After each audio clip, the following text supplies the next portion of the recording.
Hey y'all, you're listening to Diagnosing Sitcoms and Movies, the DSM podcast. We help make mental health more comfortable by using Black movies and shows we know and love and culture to remove stigma. So join our convo with your host, Courtney Copeland, licensed mental health counselor, and Dr. B, licensed professional counselor. What's poppin', everybody? We have a very special guest joining us today. I'm super excited. We have a military psychologist, my supervisor, and all-around boss baddie. Welcome, everybody. Dr. Jessica, please introduce yourself. Hey, y'all. My name is Dr. Jessica McFadzean. I am a clinical psychologist for the United States Navy. That's just a little intro. I can give a little bit back intro if you want it. It's up to you, whatever you want the people to know. Be here for it. Originally from New York City. Love me some New York City. Hold on a minute real quick. Originally from New York. So, I rep hard for New York City. I did my bachelor's at John Jay College of Criminal Justice in New York City. Went to Buffalo, did my doctorate, got out of there as fast as possible with that snow. And I woke up one day, said, Mom, I'm gonna join the military. And then next thing you know, I'm in full uniform swearing in, and then I'm in it. So right now I'm active duty. And I've been to 3 duty stations thus far. I've been to Portsmouth, Virginia. Then I moved with the Marine Corps Air Station in Yuma, Arizona. And now I'm in Okinawa, Japan right now with the Marine Corps. Yes. Wow. Okay. So you definitely have made all the goals in life happen, especially like so let me make sure I'm getting this right. So you did the PhD and then went into the military. Yes. So I went to UB fully funded, and I was just, everybody's like, so did you join to pay your debt? I'm like, I didn't have any debt when I left. Oh, okay. That sounds so luxurious. Like I didn't have debt. No, I went straight in after. So I did internship just like everyone else, went through the match system.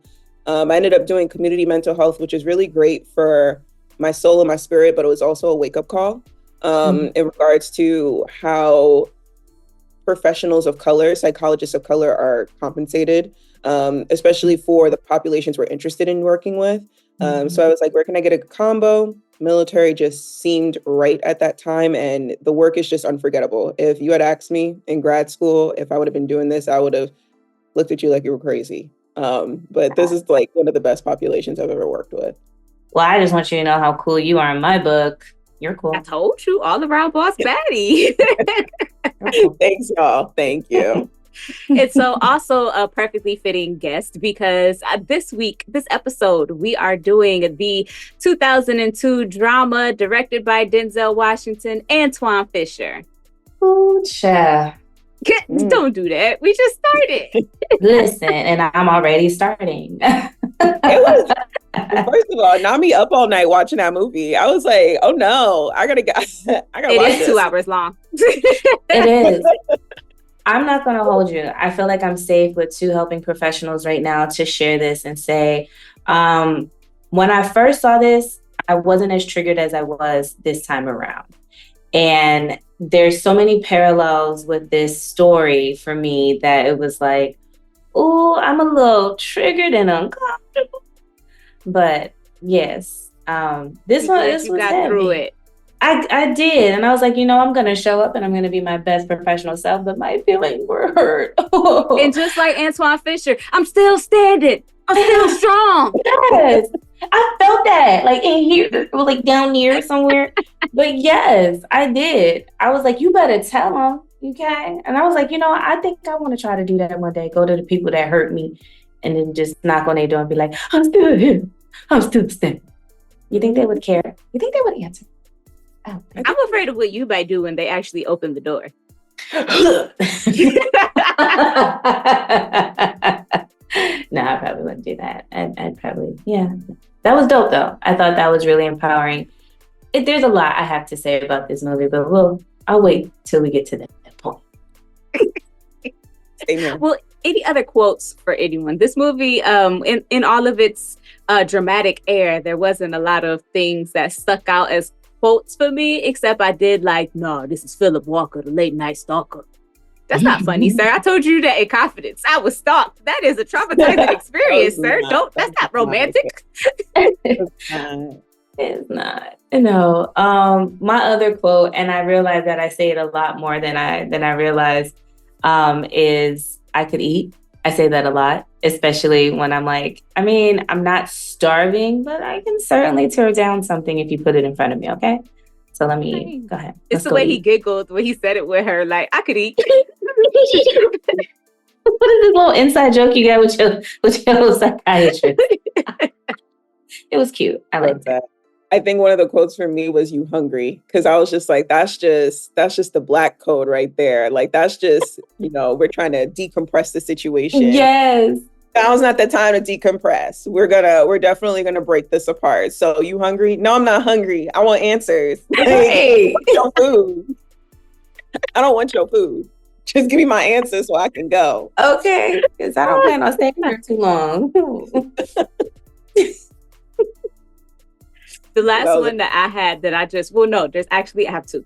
I really appreciated the white boy, and just here we go again. We just into another fight. No questions asked though. I got your back. We in it.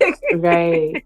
Yeah, I did see that. I was like, did he just say here we go? And then he just like rolled over and hopped over the couch like nothing just happened. I love that. And that's probably really true about service member. Like we roll deep. When someone is about to start fighting, we're all just jumping over and we're going straight in for it. We don't even think about it second. So I was like, no, this white That's terrifying. I'm telling you, you don't mess with them people in them uniforms, you're going to find out. Walk around and find out. It's a big gang. Like we roll deep. We always go protect each other, especially when we're on Liberty and we try to have. And you gonna mess up our fun? Okay. Oh, I'm gonna fuck you up. Coming for you. We get our final 2 days off the ship of being on it for like 50 days. Oh no. Oh yeah. I got all this pent up animosity. Been looking at the same people. You're like, I've been waiting for you at the door. So don't get me started right now. No, I enjoy Pork Chop. Pork Chop seemed to be the slight comic relief. I can't think of the quote at the moment, but he just was talking a whole lot of shit to everybody. Like, when you go home, when your mama stop playing and send me my money. Yes, that's it. That's the one. I know I was catching my pearls. Like, no, he did not just say that out loud with your mama. With your mama. Why are we talking about somebody's mama? I'm not. I'm talking about your mama. Yeah, he was certainly appreciated. Only downside is like, why the man name gotta be Pork Chop? Because he looked like a pork chop. He looked like a pork chop. I'm sorry. Maybe what you got for a pork chop? Or maybe he looks like he liked pork chop, so you could choose either way. Either one. Yeah. But I love me a pork chop, so I'm not even. And I just appreciate that anytime Jennifer Lewis is in any scene, she's going to steal it. And so when Antwone got up and walked away, she was like, see that? That's what happened every Thanksgiving. That's what bring none of my friends over here. And I was like, she was in the movie for 5 seconds. Why she got to be the auntie every time in the movie? Because she is. That's what she is. That's like her best role of all time. Like that's all she knows how to be. They needed that, and she delivered. Yeah, she delivered. Always. What she needed to do. So I support it. So, Rosie, movie came out in 2002. How old were you? I was 12 years old. Were you allowed to watch this movie when it first came out? So I'm trying to think when was the first time I watched it. I want to say like I had to have been 16, like when I watched it. And so I don't know who allowed me to watch it, how I was able to watch it, but I did. And that's when I realized like, it was oh my God. TBS by then. It had to have been on, right? But it didn't come USA. It didn't like come out and go on TV as quickly as it does now. Like a movie's out 1 week in the movie theater, and next thing you know, it's ready to be streamed. Like it's crazy. I'll be waiting. Exactly. You'd be like, I'm ready. So that's why I know like some movies. But I just remember like feeling like this man stole my story, or like why is his story so similar to mine? It was crazy, but yeah, it was interesting. I think your experience and then Dr. Jessica it's like the perfect, we have both sides of the full view. So Dr. Jessica, did you feel like it was like military wise or like accurate in its depictions? I would say, because I've seen a lot of military movies, especially after coming in service, that movie was probably a good 95% accurate. From the uniform to the quality of the treatment to what the inside of a carrier, the CVN, the boat that he was in, to the quality of him going on like vacation or leave, like all of it. Like even what the psychiatrist Denzel Washington was wearing, that's what I wear on Fridays. We call it Fancy Fridays when we wear khakis. We wear camo every day, but on Fridays we wear Fancy Fridays. We wear khakis. I look cute in my khakis. Not everybody look cute in their khakis, but I look good in my khakis. I know. The ranks, the medals on him was correct. How he wore the uniform, everything was like perfect to a T. How they referred to each other, the saluting, everything was just on point. I almost would say 100%, but there are probably a little bit of, nuances maybe that are more recent because that was 2002 and things have changed. We're in 2024. But I thought it was pretty on point.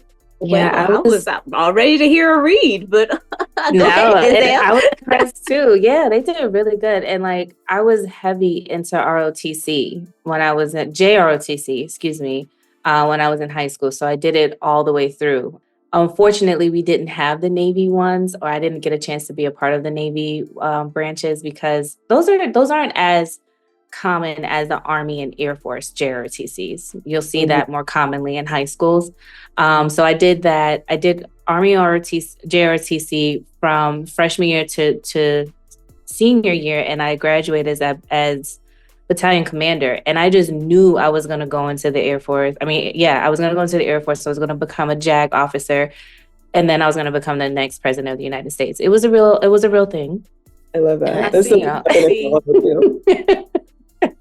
But it changed once I got into my psychology class in my undergrad. It was like, oh, well, yeah, we got a lot to do for ourselves and others. So it quickly changed, but I still do want to serve the military. I think it's just so cool. I think it's so dope. I don't know why. I just think the people who serve are amazing. Thank you so much for your service. And I'm actually really interested in doing it. Maybe one day. I'll probably end up being too old. No, actually, when I went to boot camp, we had 50-year-old surgeons in there with me. So, well, goddamn. Okay. Yes, you can. You can get in the 40s without a waiver. And when you get over 42, I think you can do it. You can get a waiver. And trust me, we need psychologists. It's rough out here in these streets. Stay low. Sorry, that was a whole segment. My bad. I'm sorry. That's not and then my military experience. I was a Navy girlfriend. Yeah. I love that for you. That means you partner, the struggle. Anywho, enough of me being silly. Let's get into this diagnosis. All right, Dr. Jessica, as the guest, whom would you like to discuss first? Let's do the heavy hitter. Let's do Antwone. Let's go heavy. Let's go straight to the meat and potatoes. Let's get to it. She said she ain't never scared. Okay. Because y'all gonna look at me. Because mind you now, you gonna have the clinical perspective of me as if I was a civilian, but then you also have the military perspective of me. And the military psychologist would diagnose them completely different. Tell us. I was really excited to hear the differences because even something that you have mentioned before in supervision, I noticed in the movie when he was like, well, what do you want? Do you want to be discharged? And I was like, oh yeah, Jessica said that she's asked those questions before. So I'm excited. So give us the military first, like why you would do that. And then like if you was just out here at the hospital. 100%. So for example, when he walked into Denzel Washington's office, that wasn't supposed to be for therapy. That's what we call essentially like a fitness for duty. Can you do your job or not? So the first question I always ask is like, do you even want to be in service? Because we could save myself time and I could write a little 10-minute paper saying this person don't even want to be in service anymore. We could discharge them like right now because they're not serving anything of purpose for the mission of the Navy, essentially. But Antwone wanted to be all in. So I said, okay, say less. Let's do it. Diagnosing wise, because I would probably, Denzel Washington got a plus because he had 3 sessions.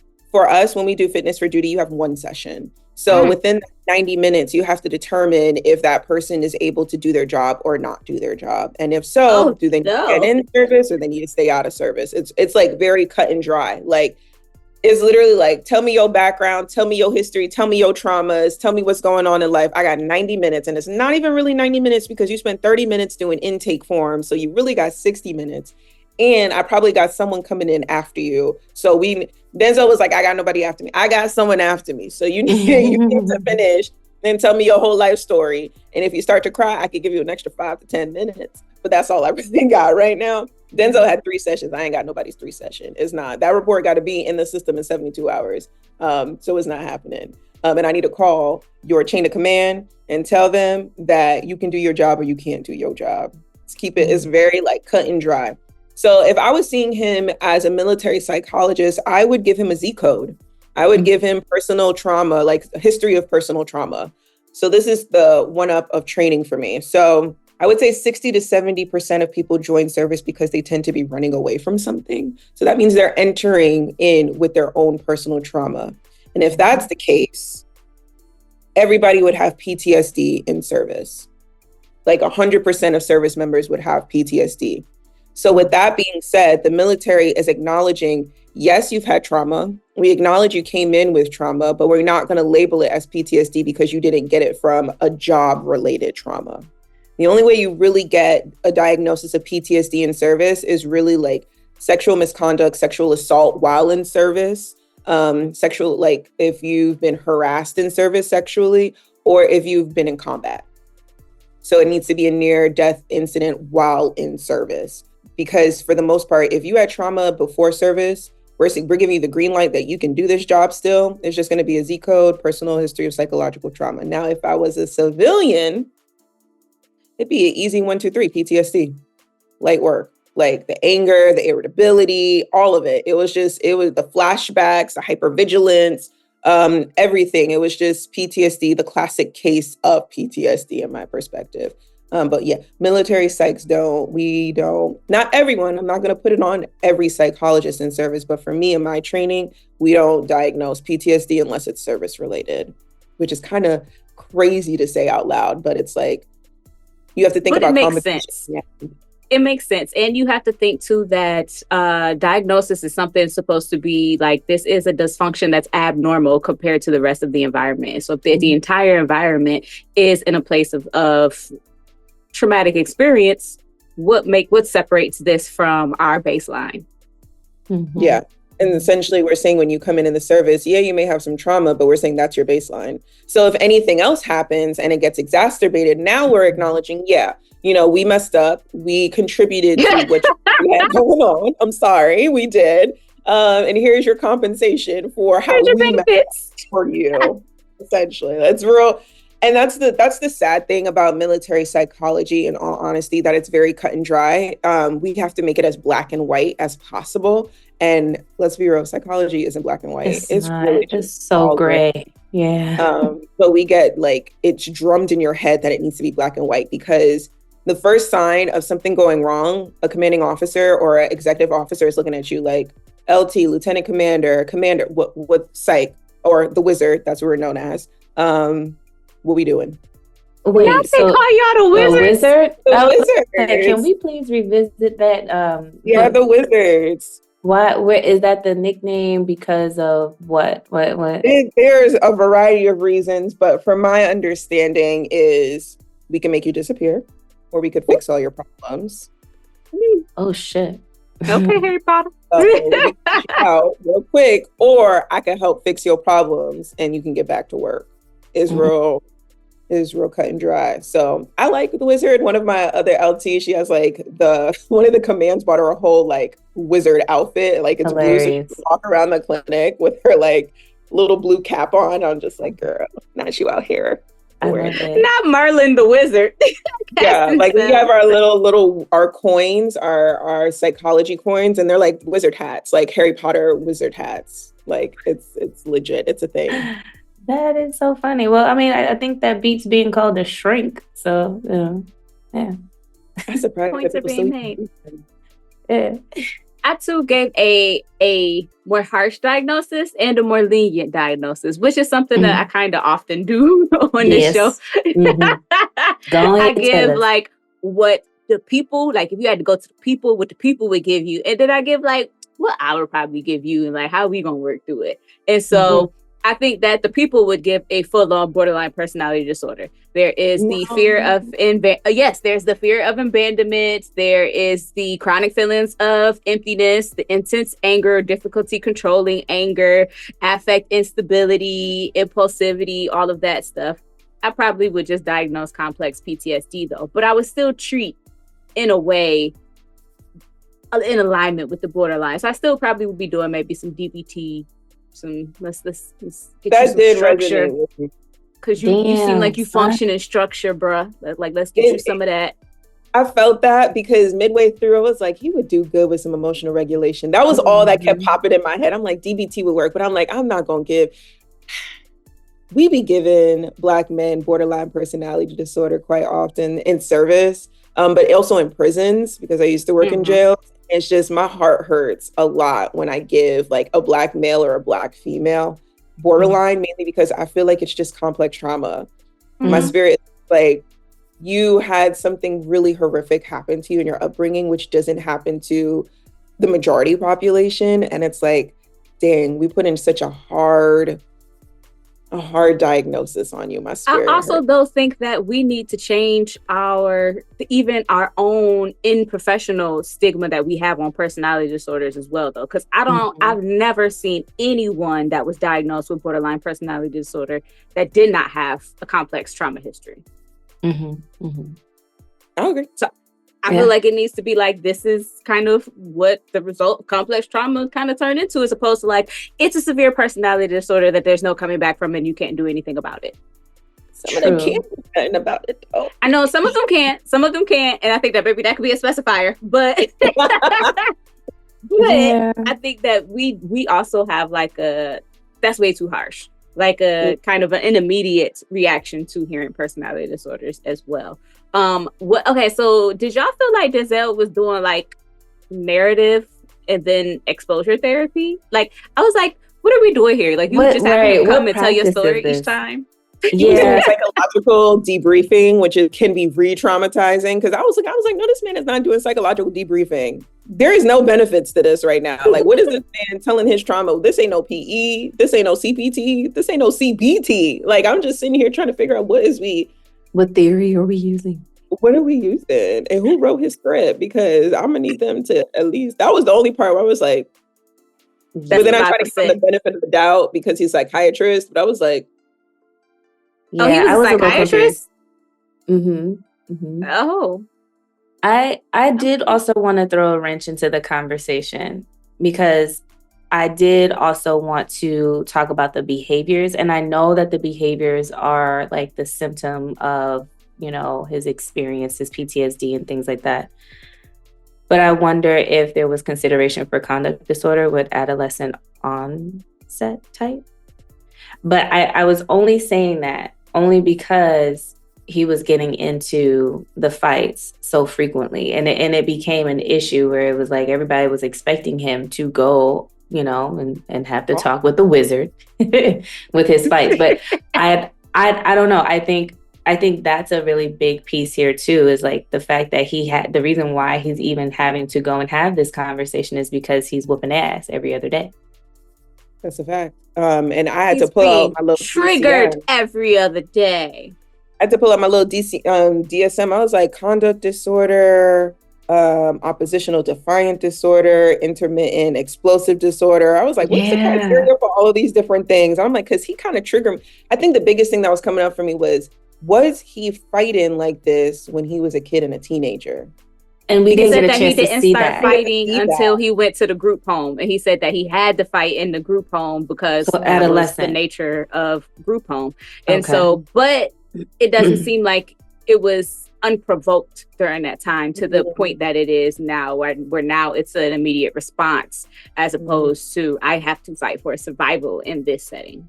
And the only reason why I say that is like, okay, I said, this is like a parallel for me. I was so fucking angry as a kid. Like, low-key, I still am angry as an adult. I'm an angry adult. So if I have a reason to fight somebody, I will find a reason to fight, okay? It doesn't even matter. So, but I also had to recognize, even if I would lose, like, I would fight the biggest person in the room. Let's do it. Let's do this shit. It's like, I don't even care. Like, I'm coming for you. So, but it was also because of the fact that, like, I had dealt with so much, and like I didn't have anywhere else to put and place that anger and that hurt.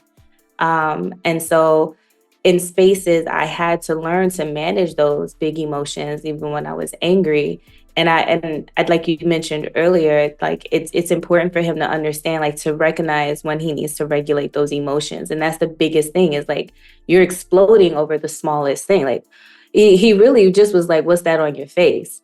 Literally. And did I miss something? Right. I was like, let me rewind that back. Like, he said something racist.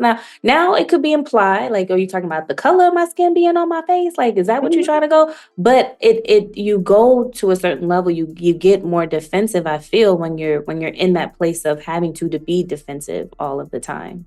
So you don't know when someone's actually just trying to have a conversation versus trying to, antagonize you.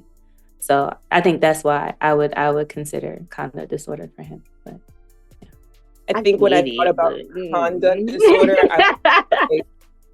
when I thought of the conduct disorder, I was like, but this is going to lead into a personality disorder. We ain't going to do it, Jess. We ain't going to do it. Because I was just like, see, I just went all the way and went for rolling right into it. It's just like a little snowball, and it's getting bigger. And the moment it hits bigger, I'm seeing antisocial, borderline. I'm like, which is it going to be today? And I think that's not antisocial. Not antisocial. He wasn't kind to nobody. No aliases. No. Well, and see, but then even with the borderline, when you say borderline, like, was he manipulative? Because that's also a feature or criteria. But that's not one of the criteria that he meet, though. True shit. You're right. Do y'all ever think, when it comes to diagnosis, and I don't know if it's just me, I don't know if it's me being in service, I'm like, sometimes we put labels on, and I always think, like, the concept could be just so simple, where it's like, this is just simply a product of someone that hasn't been loved. Yeah. And now we're just trying to figure out, what box does this person fit in, because their life wasn't what we call the ideal life, right? And this is a result of, maltreatment, essentially. And that's sometimes what I struggle with when I come to diagnosing, because it's like, now it's become so black and white, where it's like, what box do you fit in for me today? And what's the easiest way for me to explain this rationale, essentially? Because I don't want to sit in here writing a novel about like why I'm ruling out different things, right? And sometimes I would love to just write like, needs to learn how to love, or needs to love self. Like, literally, like, my therapy treatment would be, I just needs to learn how to love themselves. Sometimes need to figure out who they are. And I almost wondered, I'm like, wasn't that the crux of psychology? Wasn't that the crux of mental health? Like, we're recognizing something was wrong with that person, and we're trying to find the answers for them. But I feel like it turned into something much larger, also for the purposes of billing. I was going to say, it turned into a system that is designed for profit. And that's what this show is kind of all about, too, is why we are the DSM podcast, is because it's to poke fun at. Personally, I feel like all diagnosis is kind of bullshit. Like, it's not, like, we could do so much more. The real part of it is like, okay, how are you going to treat this person? Diagnosis is just for the how you make money. It's for, like you said, like, for the billing. It's for the commercialization of that. And we look at the DSM just as we often call it, an oppressive tool made by the man to pathologize our people and subjugate all of us, to continue to control and oppress us. But it's the job that we signed up for, so we gotta do it. I know. And then I feel like the man. I feel like I am a pawn by the man each time that I have to write a diagnosis. You are. I do. I am. I'm a pawn by the man. I'm gonna get on my little soapbox, but those are moments where I just sit there and I just cry and I'm just like, I'm putting this hard label on this person. And it's just like, this man, when I look at Antwone, I'm like, this is what it looks like when no one loved you your whole life. Yeah. No one cared about you. Jesse did, and that's why he got so mad. He knew that he was the only person I had, and he left me. And he left me. Man, that was the way to go out too. Just like Miss Sealy, that was the onlyest person that loved me. The onlyest. He gave him that plate of spaghetti. It looked cold as hell. And he tore that shit up. Like it was just with his fingers. Like I was like, why you ain't suck that up? There's not even nothing on the plate no more. I'm like, what's still? I'm a little confused. You said something just now too that like I was like, damn, it is borderline too, because I thought of the connection he created with the psychiatrist and how he felt so devastated that the relationship was about to end. And that's how I feel. That was big. With a lot of my patients. Some of them, nobody has ever gotten angry with me, mainly because we don't have enough time to do therapy. You're lucky if you can have me for 3 months, because especially here, because I could wake up and say, oh, you're going on deployment. I'm like, oh, when? Tomorrow. So pack up your stuff. And your sessions have now been, I might not even be able to say goodbye to my patients. So I have a question. I'm so sorry. So that was the thing that really was alarming to me. And it's like, okay, so you don't have a certain number of, you only have a certain number of sessions. So like Antwone said, so what am I supposed to do? Like, what happens when they actually do need like consistent, like a treatment plan that requires them to be seeing, counselor, therapist for 6 months? Like, is that an option? It's an option, but it really, really depends on where you're located. So if you're in Yuma, Arizona, like I was, we could refer you out to an in-person provider, but there's like an 8-month wait list. So it's not going to work. Wow. So then I can refer you to like Doctors on Demand, or like TRICARE has a variety of little online platforms for therapists. I've heard some pretty good, responses for some of them. But the question really remains, how long do you need therapy? And if it's longer than we think you need, like if it's past 6 to 7 months, now we need to start questioning, is your mental health impacting your ability to do your job? And do you need to be discharged as a result of it? Damn. So don't you admit that you need help? Oh yeah, like so. It's no wonder. That's essentially the problem, and that's why historically people ran away from mental health in regards to the military, because that person has the ability, like a psych has the ability to snatch your job away from you. I've seen psychologists or mental health providers just say like, you can't do this anymore, snatch job. Because when we come in service, the first thing we are taught, your client is not your first priority. The United States Navy is your priority. And can this person do their job? You're getting damn, Dr. Jessica, you're really a pawn by the man. It's just like that. Now, mind you, I be fighting for my patients' lives sometimes, because some of them, I'm like, how you even been, like, I'm seeing eating disorders that's been going on for 10 years. And I'm like, how are you still here? Like you're barely skin and bones, and they've just been hiding from mental health the whole time. And the crazy part, eating disorders, don't even get me started on that. Uniform hides everything. So when I see you in civilian attire, I'm like, oh shit, this is bad, because the uniform hides everything. All you think you're going to see is your neck and your chin and your wrist. Unless it's like sleeves up, that I might see your arms, but you're not going to see any other. But if you have an eating disorder, you're going to keep those things covered anyway, which makes sense, because eating disorders are a diagnosis that functions all in privacy. Like it's even hard to sometimes assess for, because if you don't ask that specific question, they're not going to just provide that information. So I do work for the man, but I do fight for my patients. Coincidentally, 80% of my caseload is usually African-American men and women. I don't know how it always happens. Every duty station, the word gets out there like, oh, we got an LT, she black, roll up on her door. People are coming up to my door. I'm like, who sent you? They're like, oh, LT, you be meeting with this person. I'm trying to go on schedule. I'm like, meanwhile, like ethical boundaries are just not even a thing anymore. Like I'm talking to your friend, your husband, your wife. Like It's because No, you're in a the only special Black population. one. What? Yeah. The whole Don't matter. community. Literally, I'll be filling out the intake form and I'm like, I've seen this name before. And I'm like, is this your husband? And they're like, yeah, ma'am. You want to do couples therapy too? I said, no, I do not want to do nobody's couples therapy. No, thank you. No, thank you. Okay, so given that this is who you see, what do you feel like is Antwone's prognosis?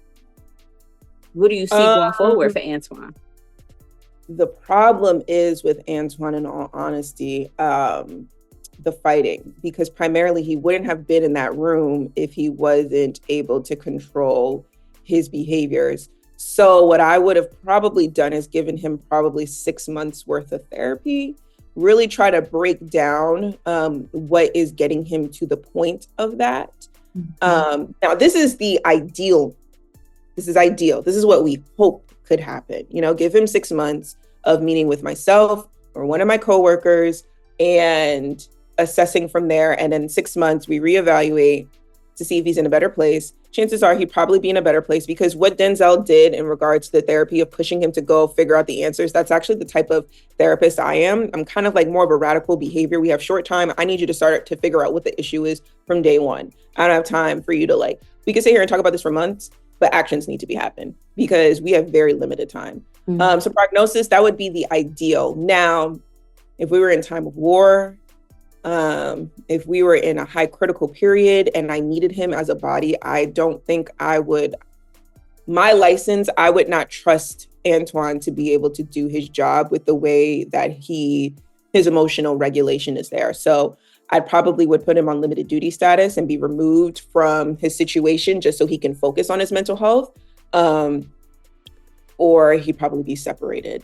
And chances are, in all honesty, he probably would have never even been separated from me as a mental health provider. His commanding officer probably would have ended up separating him because of behavioral issues, like having those fights. Because his commanding officer could say, "Oh, that's not mental health," and just said, "This is just behavioral problems. I'm gonna either put you in the brig, the jail, or I'm gonna discharge you from service for disorderly conduct and keep it moving." So it just depends on, where the state of the world is, how valuable he is. Because if Antwone had a bomb job, if he had a job in service that was he was one of 5 people that are able to do the job, they're gonna keep it forever. They're gonna pay him well. We'll find you the best therapist. We'll make it work. But if he was like cleaning, or if he was in charge of refrigeration or something like that, then they would probably get rid of him so quickly. That's the con. And also with the prognosis earlier, when I said giving him 6 months, now we have to ask, do I even have a provider to give him for 6 months? Probably not.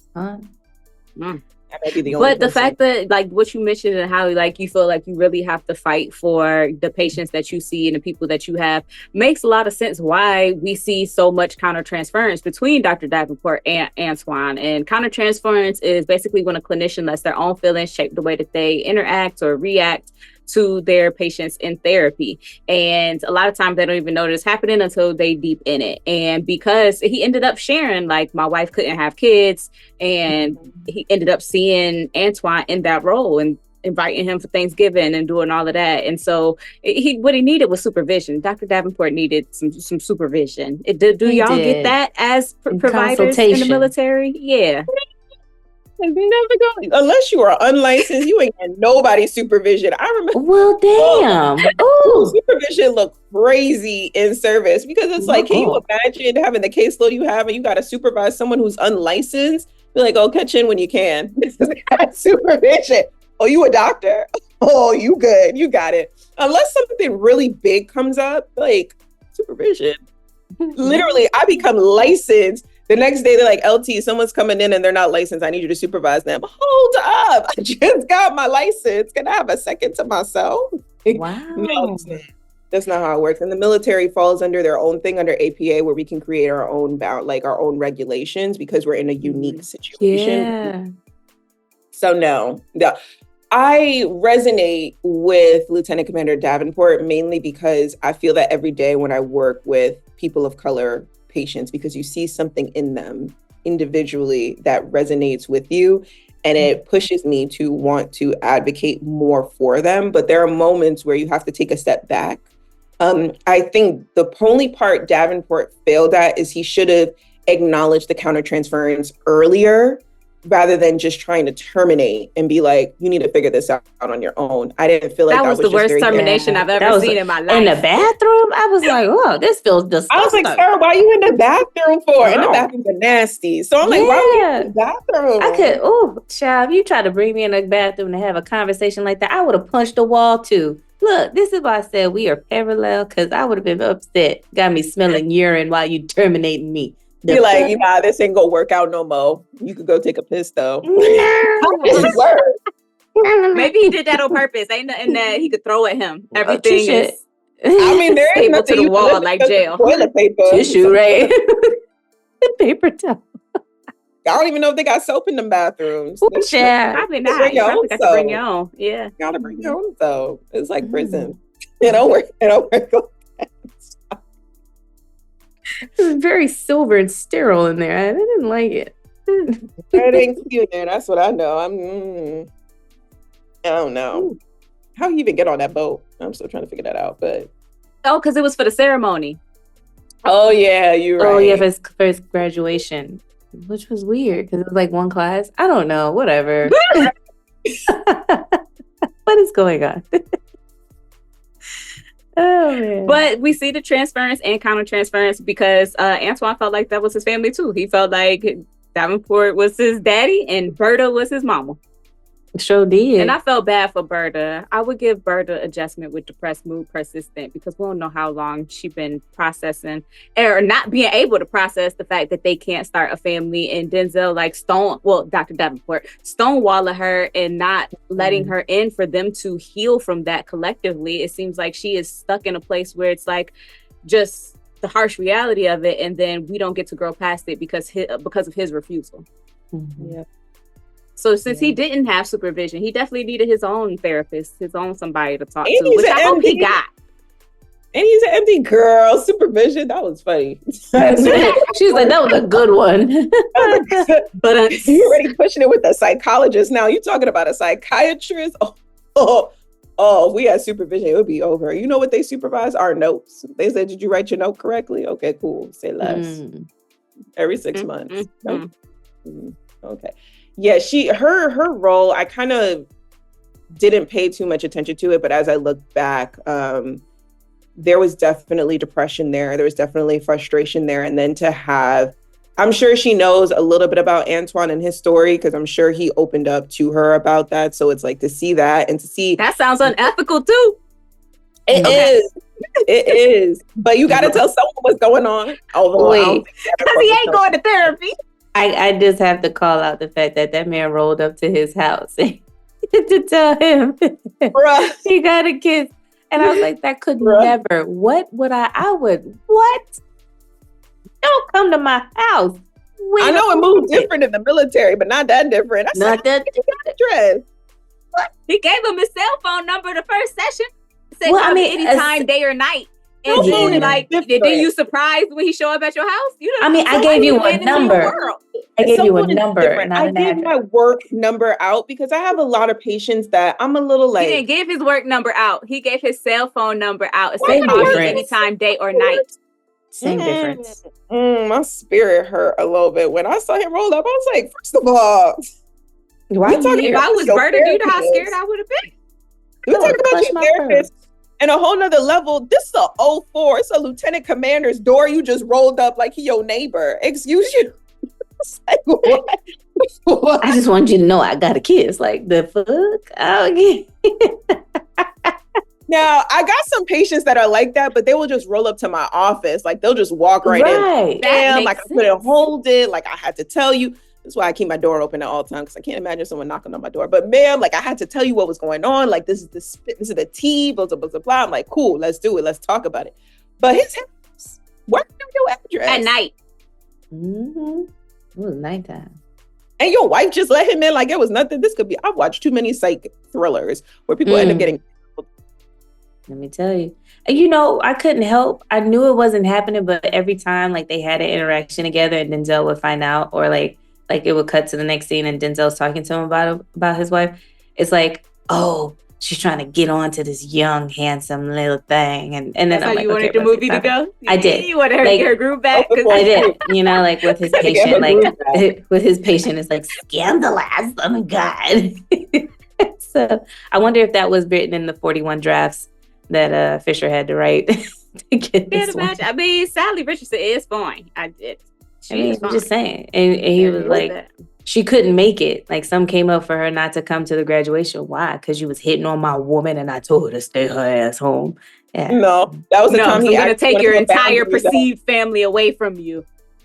That's the time he actually wanted to put boundaries up and said, my wife is off limits. Like, sir, your should have been off limits. Right. That's your daddy. I met your mammy. You was at my Thanksgiving dinner. Excuse you? Excuse me? So right. Oh, yeah, that was way too intimate. I'm sorry. I mean, I don't want anyone to be alone for the holidays. Like, I think it's really sad. I've been there myself. But if my therapist did offer me to come and have Thanksgiving dinner, I would say no. I mean, you would respectfully decline. Respectfully. It's with sad. all due respect. No. Like, you going to have to go to the galley over there and eat with turkey. First of all, depending on the service, they be having some good little meals. He said the chef was trying to do his big one for Thanksgiving. So. Okay. For the Marine Corps birthday, it's a tradition. We have lobster and steak. I knew I should have joined. Tradition. It's literally the tradition. So I'll be rolling up to my little galley, paying my $5.99, having my steak, my little lobster, my little $5 for lunch, and then get my little potato, my little sides. You get your desserts, all your drinks you want. Shoot, I be living my best life on the Marine Corps birthday. Desserts is included in that $5.99. All of that. It's like an open buffet. Wow. There's some benefits to being in service. Yeah. Okay. Did either of y'all read the book Find a Fish? A memoir? No, I did not. I'm sorry. That was a little too much work for this assignment. No, not for this class. I just meant, in your leisure. Oh, gotcha. No, I didn't do it. Not for this class. I ain't do it. No, you know what was really awkward about that scene? I'm sorry, but I have to say this. Why is he talking like you miss your mama's food, her Thanksgiving food, or whatever he was saying? It was just like, sir. And this is exactly why you don't bring your patients to your dinner table with your family. That's what happens every Thanksgiving. That's what happens over here. She always has to say something dumb. I was like, oh Jesus. That made me mad. That made me mad. That made me uncomfortable and mad. It made me very uncomfortable. And as I don't understand why neither Berta nor Dr. Davenport interjected in that moment of let's change the subject or anything. Like, y'all know, and y'all just let him kind of be in that awkward. I guess they had to set up so he could give the poem to Denzel. Who gonna cry for the boy? I have a throwaway diagnosis. Okay. Yeah, I have a throwaway diagnosis that I just wanted to mention real quick and diagnose Grayson with I'm sorry, Dr. Jessica, we have some made up disorders that we regularly use here. The most popular one being player hater, dickhead, personality disorder.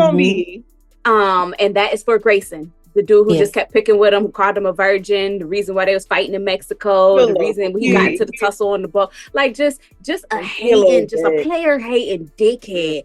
And it is an enduring pattern of inner experience and behavior that deviates markedly from the expectations of the individual's culture that is manifested in hateration in their cognition, affectivity, interpersonal function, impulse control. It is an enduring pattern that is inflexible and pervasive across a broad range of personal and social situations. So he did it at work and he did it in the club. Like, you got a whole chick on your arm. Why are you worried about Why are you worried about him? Why do you have to be black? That was the part that was like, that's in words of New York people, that was some bitch ass nigga stuff. Like, Yeah, actually, I was gonna diagnose Nadine with some bitch assness, but we'll save that. I diagnosed that nasty, trifling heifer. It's crazy how you could love somebody in one role and then absolutely hate them in another. Because I love her in The Shy, but I diagnosed Nadine nasty ass with pedophilic disorder, non-exclusive type, sexually attracted to males, messing on that little boy. Like, he told her, I was 6 years old. She really was talking about my neck. She didn't even look phased at all. At all. And so, as many children as Miss Tate probably had, like, who's to say that it only happened to Antwone? Antwone is definitely not the only person. Mm-mm.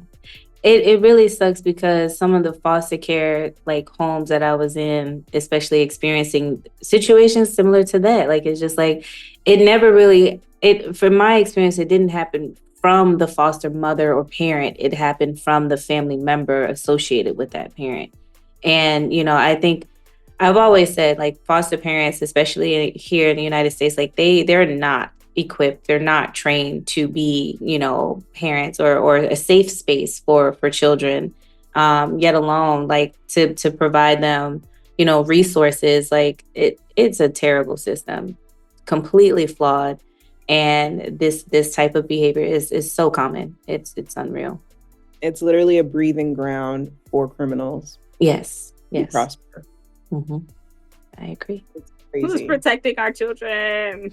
Because they got way too many Netflix series on the exact reason as to why nobody protecting these children. So I give big ups to my social workers because I cannot. Oh yeah, I couldn't. I honestly, that's part of the reason why I stayed out of it. Like I was like, I don't want to do this, that type of work, because I would talk about. Wait, how did you say it? I don't want to do this.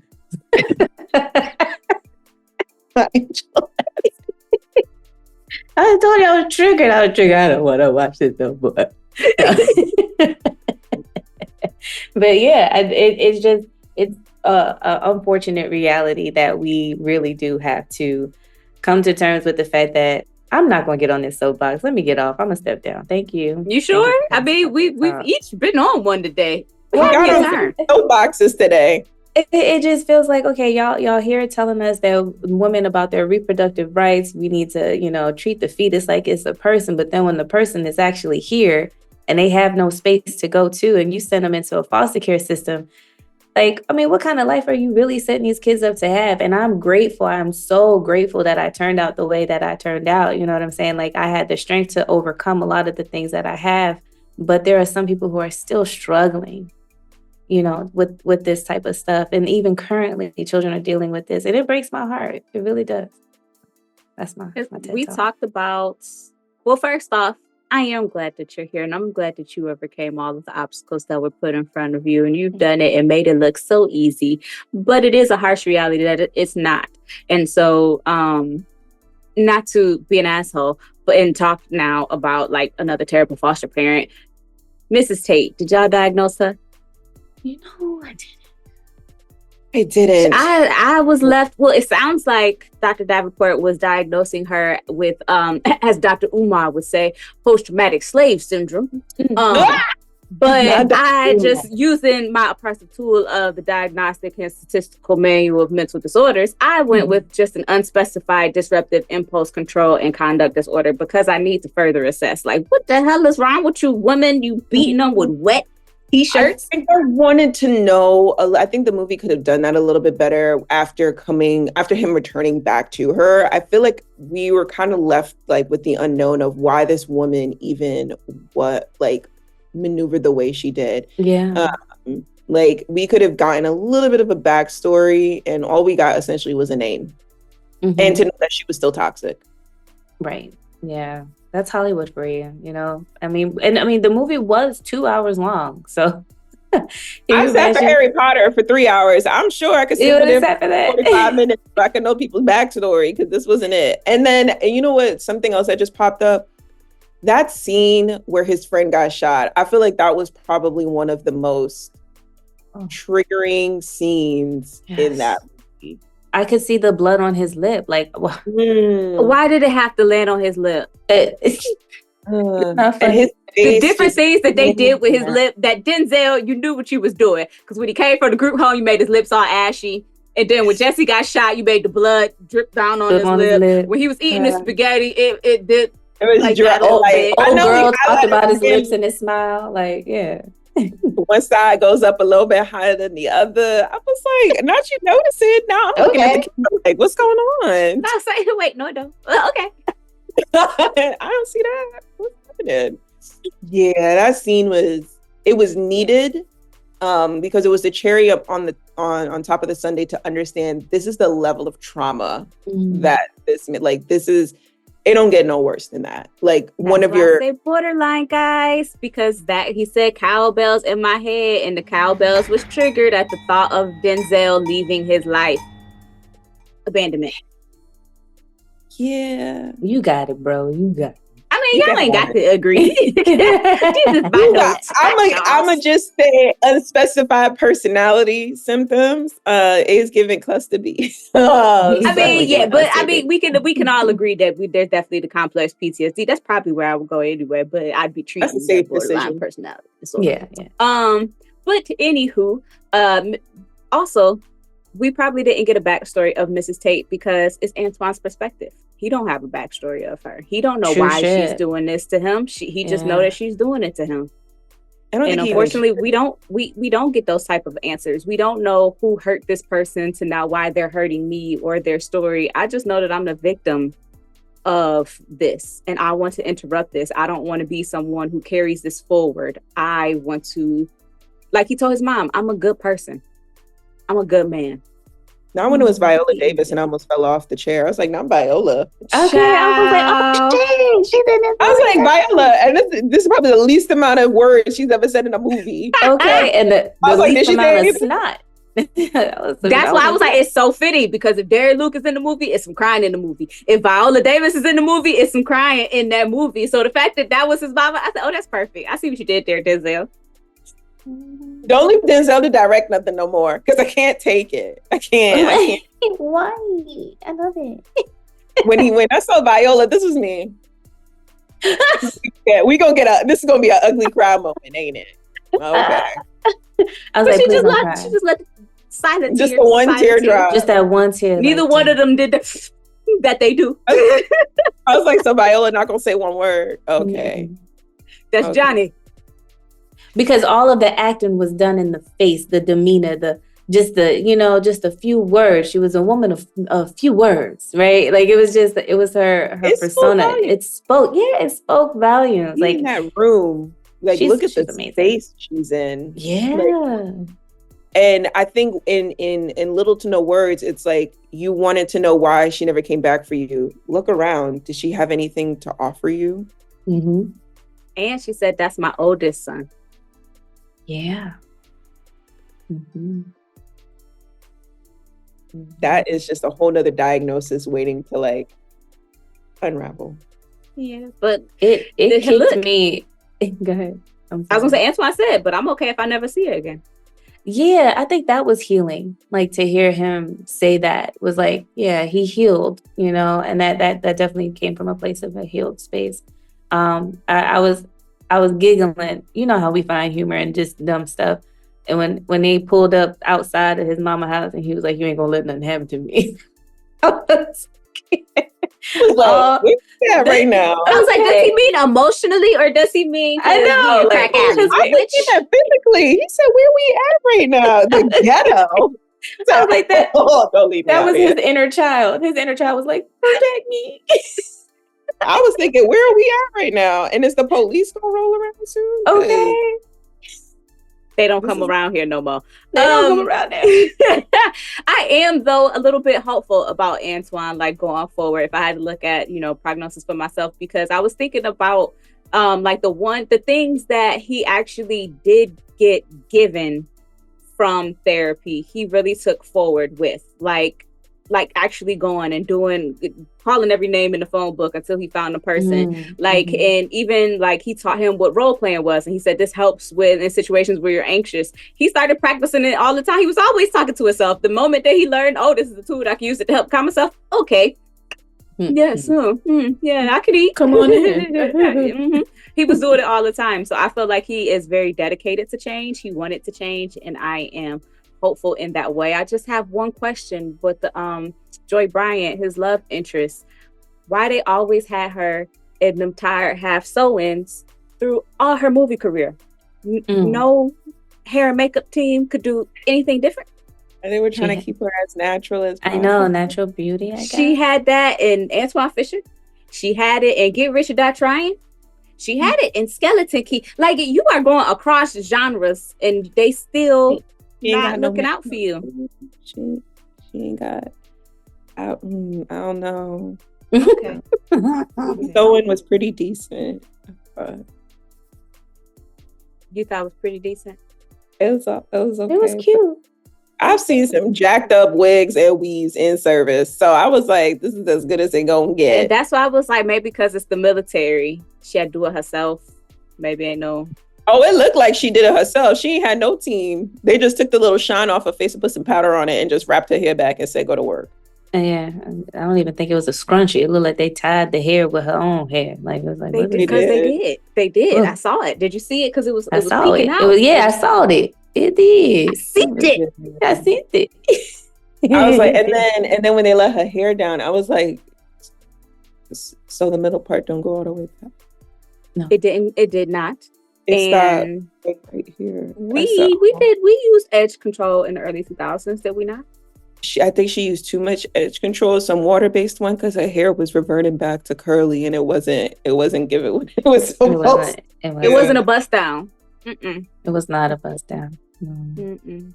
Mm-hmm. I'm distracting us. Final thoughts. Feelings, opinions about the movie. I definitely will not watch it again now that I've watched it this time for diagnosis because it felt like trauma porn.